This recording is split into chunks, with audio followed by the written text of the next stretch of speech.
and welcome to another session on grape varieties.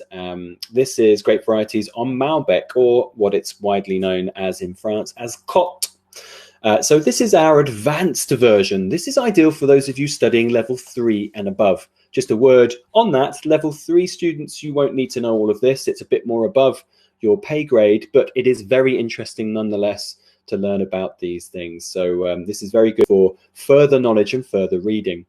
So this is our advanced level. If you are looking for a simpler version, maybe you're studying WSET Level 2, please check out our intermediate version. Also, we'd like, if you have any comments or questions, please do write comments and questions in this YouTube channel, but also get in touch with us. And you can get in touch with us through all social media platforms. My personal one is @WineWithJimmy. So I am the owner and founder of 2 of the largest wine schools in the United Kingdom and also a wine bar. My wine schools are West London Wine School and then South London Wine School. And then my wine bar is Streatham Wine House. So if you're in London, please come and see us for a class or a glass. And it would be great to meet you and to see you. So let's go through Malbec's history. We'll go through the viticulture, we'll go through vinification, we'll go through where it's found, and then we'll go through what it is like. So Malbec, the original name of Malbec, or the one that really stuck the most, is Cotte. And Cotte is from the Lot, easy to remember. And that is the Lot department in the southwest of France. This is somewhere between Bordeaux and the Pyrenees. So that's its kind of famous or kind of spiritual home today, but it has been mentioned across many parts of southwest of France and all the way up to the west towards around places like the Loire Valley. Its parentage is a cross between Prunelade and Madeleine Noire de Charente. So Madeleine Noire de Charente is actually a parent of Merlot. So therefore, Malbec is a half-sibling of Merlot. So that puts it firmly down in the southwest of France. And this is why we find it, Malbec, as Cotte, in places like Bordeaux, for instance, and the Dordogne, because, of course, it's grown up with its siblings around that area. So therefore, a half-sibling of Merlot. It was first mentioned, or we have some mentions of it, as Noir de Pressac in the Bordeaux zones in 1761. And then we have a mention as Cour in 1783, more, I believe, up towards the Loire Valley, where it is found, but in small amounts as it struggles to ripen in those conditions. It was introduced to Bordeaux in the 18th century, and that will tie in with its name, Noir de Pressac. And it was actually called a couple of things. So they were brought in as they were known as the black wines of Cahors.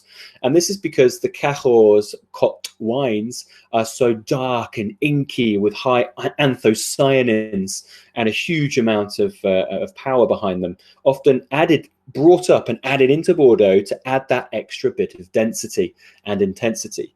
And it was also a bit of a nickname around that time as well. It's known as étranger. Étranger means stranger, because it was a grape that was brought up and it was a stranger grape to the region at that time. Then it was called Malbec with a K on the end after the man who spread it and propagated it across Bordeaux. So from the Première Côte de Bordeaux, we know of it today, around most of the places. So it is significantly, well, I say significant, it is found in some numbers around places like Blaye and Bourg. Certainly on the right bank, there's availability of it. So this is that area north of Libourne.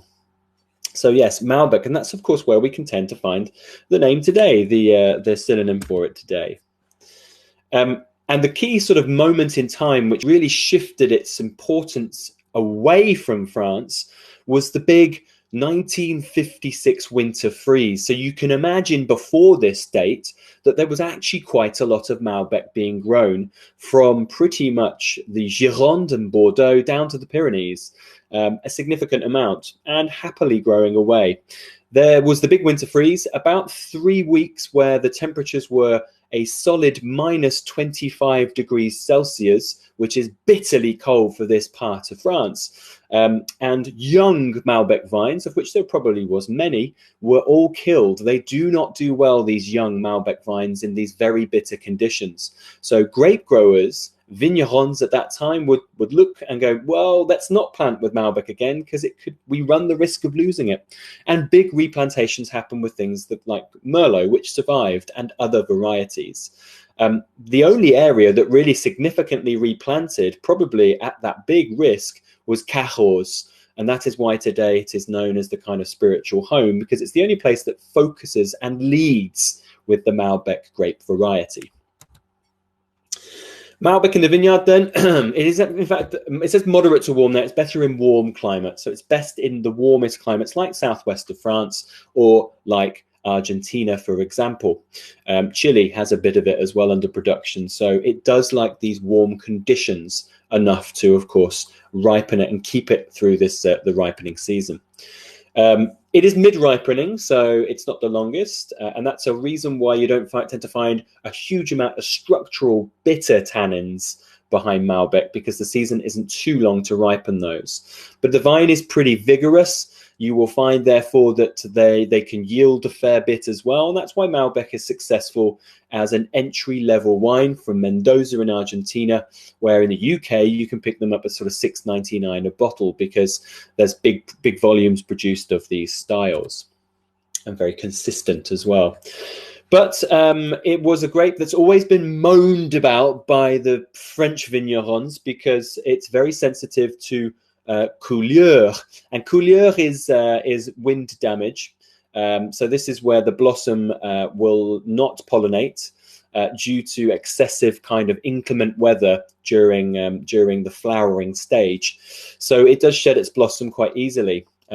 So there have been a lot of identifications of ampelography of Malbec to actually single out the best clones of the variety, which actually do better in the windier conditions, which you can find in these valleys in the southwest due to the effects of the Atlantic.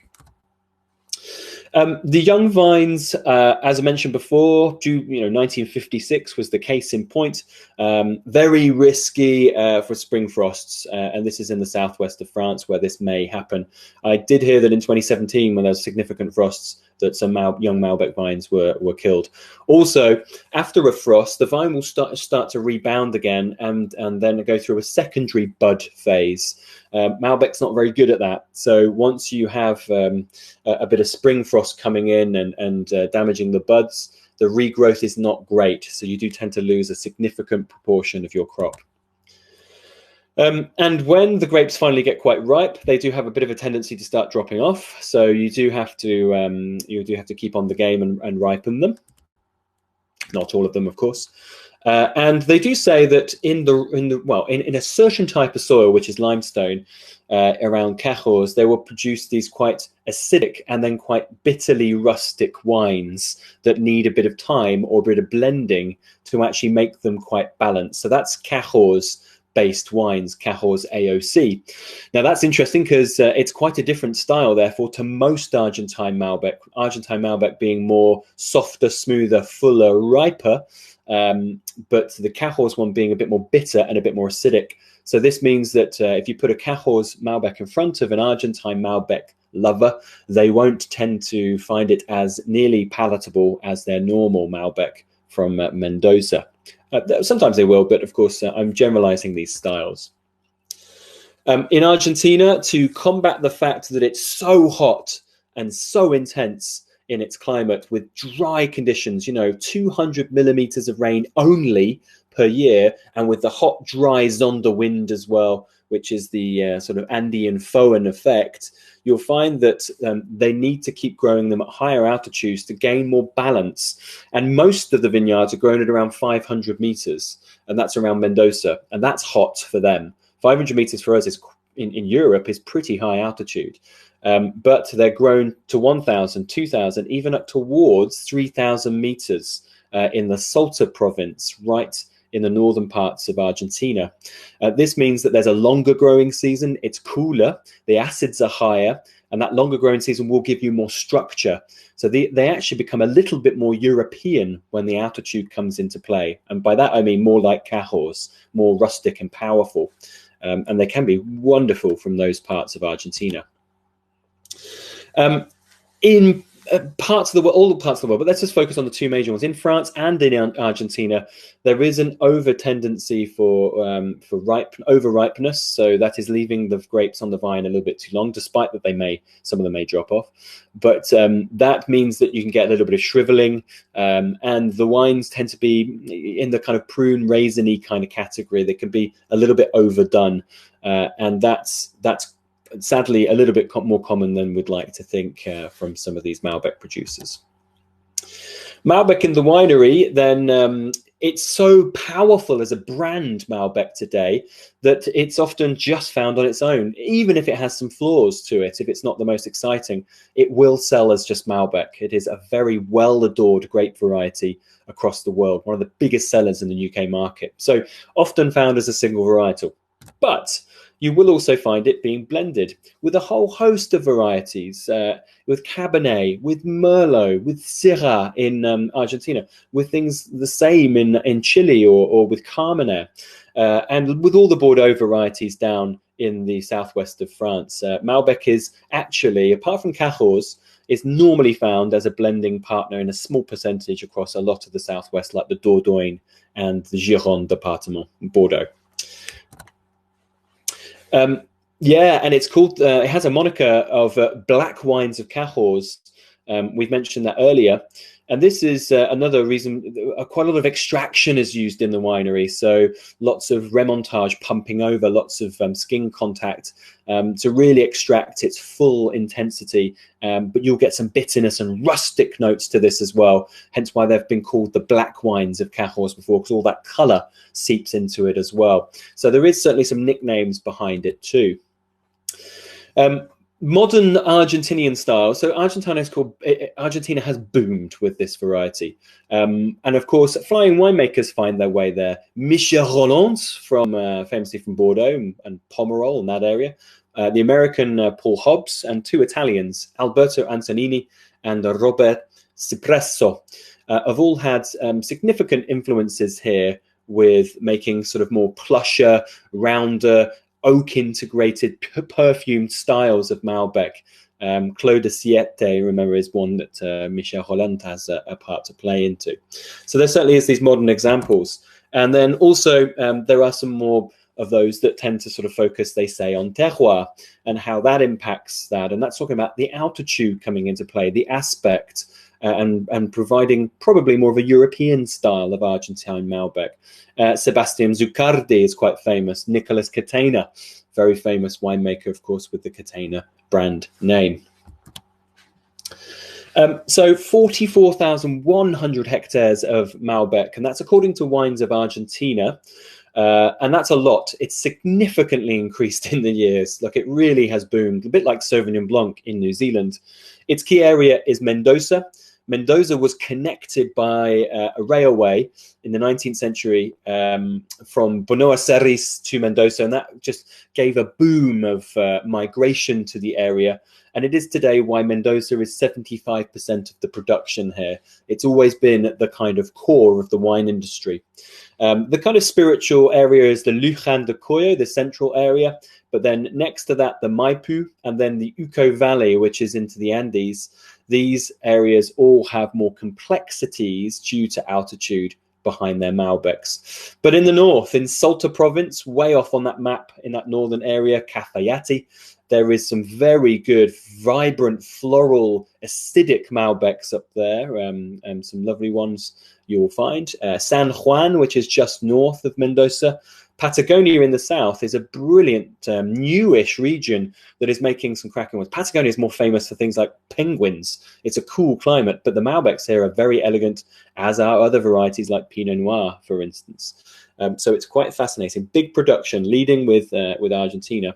But of course, there is some in France, about just over 6,000 hectares in France, and most of it is in the southwest. But you will find some up in the Loire, around places like Poitiers and above towards Tours.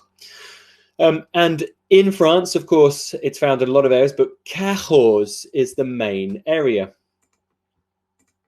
That is here, this kind of pinkish, purplish area on the Lot Département. So that's the place that leads with it, making a number of stars, but mainly rustic. And then up in Bergerac, on the Dordogne, in Bordeaux, places like Côte de Bouzet, Marmandais, you will find that it is grown in a lot of these areas for the reds as a blending component. So that is quite important. Chile, it's about 1,000 hectares. They don't tend to lead with it, but there are some producers doing more and more of that, like Kaiken, for instance, which are leading with the variety. What is it like? So Malbec's characteristics, first of all. Characteristic-wise, it is a variety, but tends to be, in Argentina, full-bodied, high in alcohol. Acidities tend to be quite balanced, and tannins are not bitter. They tend to be sweet and ripe. So most people don't detect them that much. And that's why Malbec does very well as an international style. The acids and the tannins don't annoy people.